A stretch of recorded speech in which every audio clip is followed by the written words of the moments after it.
Well, good morning, everybody, and welcome back out to the Somerton Airport. As you know, I am Larry Nelson, and I'm out here because I've been chasing a little more speed out of this airplane. As you saw in a previous video, we put the fairings on back here, and we did get a sizable performance increase from that.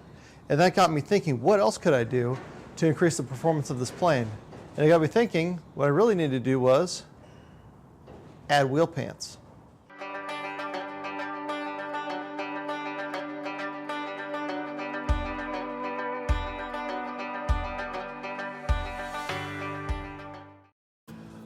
So with that, I do need to test them and make sure that I'm getting the performance that I want out of this little change here. Now, I've had these for a while. These are not like the most aerodynamic things imaginable, but they are available for Zenith aircraft, and I'm hoping that they're going to provide me a little bit of performance boost over just having the wheels out there in the wind. All right, now, so let's talk about what we're looking for. For today, what we're looking for is an increase in true airspeed. So like I said last time when we added these back here, what we saw was an increase from 107 knots to 110 to 112 knots true airspeed. So again, we're looking for anything over 112 knots true airspeed, because that's gonna be the best indication of how well these fairings are performing. And even though today's bumpy and it's gonna be hard to tell exactly, I just wanna see that I'm getting a performance improvement. Now, before we get started, I need to thank the sponsor of this video, which is GRT Avionics. GRT is an American-based company making highly capable avionics systems for guys like me and you that are flying on a budget but want the latest and greatest technology in the cockpit to help us make great aeronautical decisions. So if you guys are building a light sport or you're building an experimental aircraft, really go over and check out GRT Avionics, because they have a panel for you and for basically anybody at any budget. You can start out with the mini EFIS all the way up to the Horizon, and they have capability from a basic VFR all the way to IFR. So if you're looking for a panel for your new experimental aircraft or light sport, go to grtavionics.com and check out the offerings that they have there.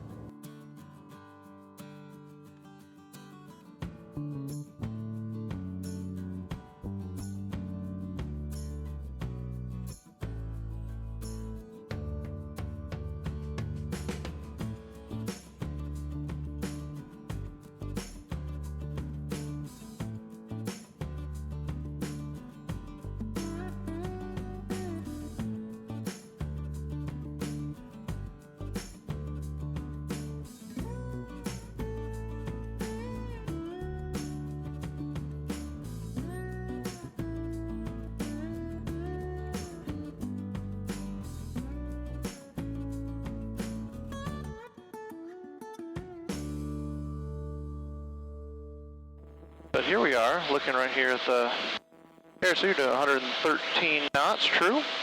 114. 107 indicated. We're at 4,000 feet level on the autopilot. So pretty good overall, I think. Making kind of what I expected.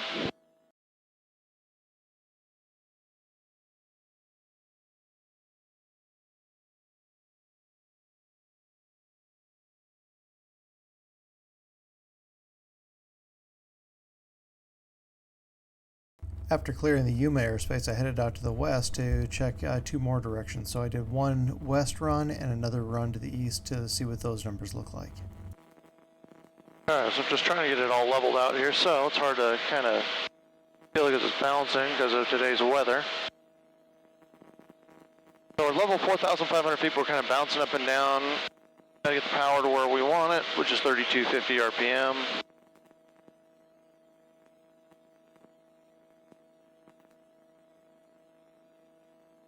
There's 3250.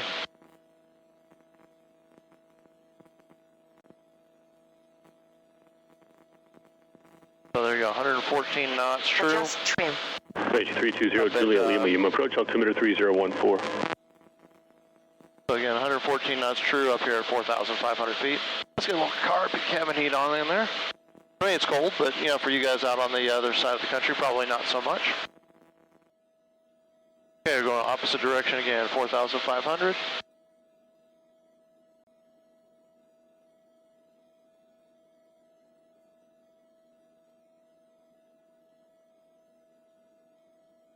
Crew track 246, additional traffic, 12 to 11 o'clock, 3 miles westbound, Piper at 8,500. All right, here we go.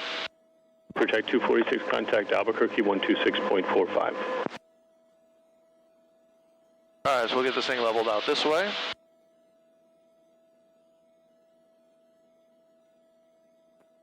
RPM back to 3250.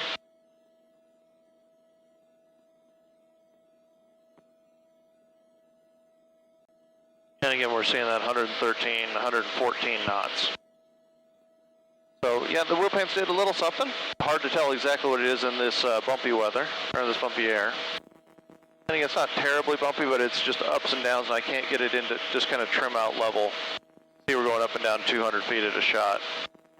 But holding still, but anyways, anywhere between 100, 110, 114 knots on that. All right, so after we get over, so we head south, we'll get one more data point out of this whole thing.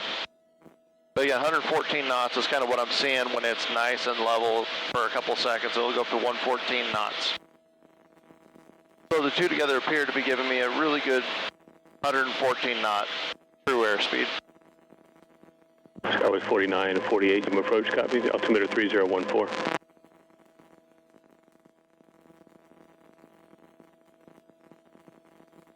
As I've mentioned a lot, I really do like this GRT EPIS. It really has a lot of the little nuances, things that I like. You know, the moving map. It has the ability to run it just like you would a flight director. I really do like the entire package. And if you scan across here, 49, 48, it's adding going to in maintain the 12000. 175 is just adds a lot to the capability of the airplane. And that's just talking directly to here, and I'm able to do a lot and kind of manage everything here. Look at that though. 117, fairly level right now, so yeah, it could be a lot more than I thought. But look at this, 89 knots, because I've got 40 knots on the nose right now. That is just a lot of time there. A lot of time being sucked up by, a lot of time just being sucked up by going back, by the wind blowing me. All right, well, let's see here. So we are in level 4,500. We're making 120 knots ground speed just because of the push I'm getting from the tail. But again, because we're like not getting into a good level flight attitude, like climbing, descending, let's give a little oomph to it. There's 3250.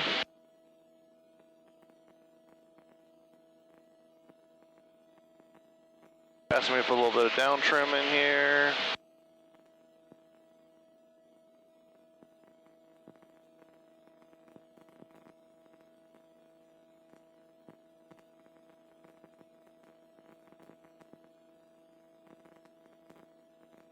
So 114. So we're seeing the same 114 number again and again. So I think that is the number we're getting with this setup.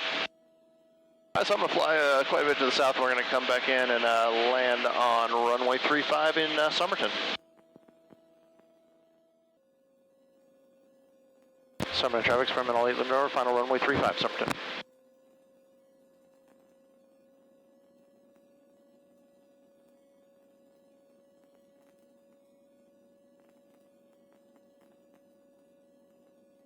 $60 knots ground speed, 90 knots in, so we got 30 knots on the nose here.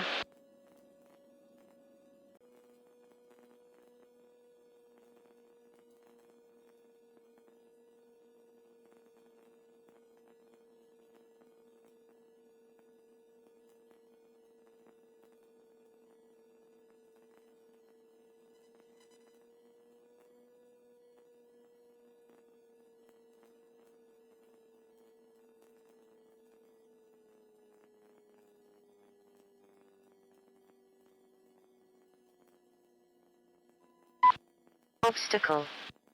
Not bad. Not a bad landing considering everything. All right, let's head back to the hangar. All right, everybody, so I'm back from the flight in 8 Lima November, and it was a very bumpy day, so it was hard to maintain altitude, and because of that, getting a definitive number on how much performance increase these wheel pants gave us was a little difficult to determine. What I did see, though, was that the average between the low and the high was greater than that 112. So we saw, I would say on average, 115 knots, true airspeed at 4,500 feet as we were flying around. Now I did see higher, I saw up to 117, I saw lower around 112, but again, it was so up and down that it was hard to determine how much improvement these things made.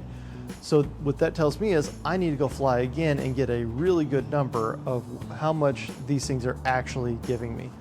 But again, any excuse to fly is a great excuse to go flying. I do have some goals that I want with this. I want to see that I can get this plane up to 120 knots, true airspeed at 4,500 feet. There's a couple other things that we can do. One of the things I've looked at is doing like a wing root fairing. I'll have to figure out how to do that because one doesn't exist. So I'll have to either manufacture one out of fiberglass or find some other methodology to do that. The other thing we can easily do, more horsepower. That's always something we can do, and I'm possibly going to look into that as well. So there's lots of things I'm planning on doing that are going to make this thing a more capable aircraft. And that's one thing that I hope you guys enjoy. As I mentioned also, I've got 2 check rides coming up, one for my instrument check ride, and the other one you'll have to stay tuned for because it does involve a light sport aircraft. So with that, if this is the type of content you guys like, really consider supporting the channel by liking and subscribing. It does help the algorithm, helps promote the videos, and helps me bring this type of content to you guys. But with that being said, this is me, Larry Nelson, telling you guys, for planes in your hangar, projects in your garage, get building, get flying, and I'll see you guys in the air next time.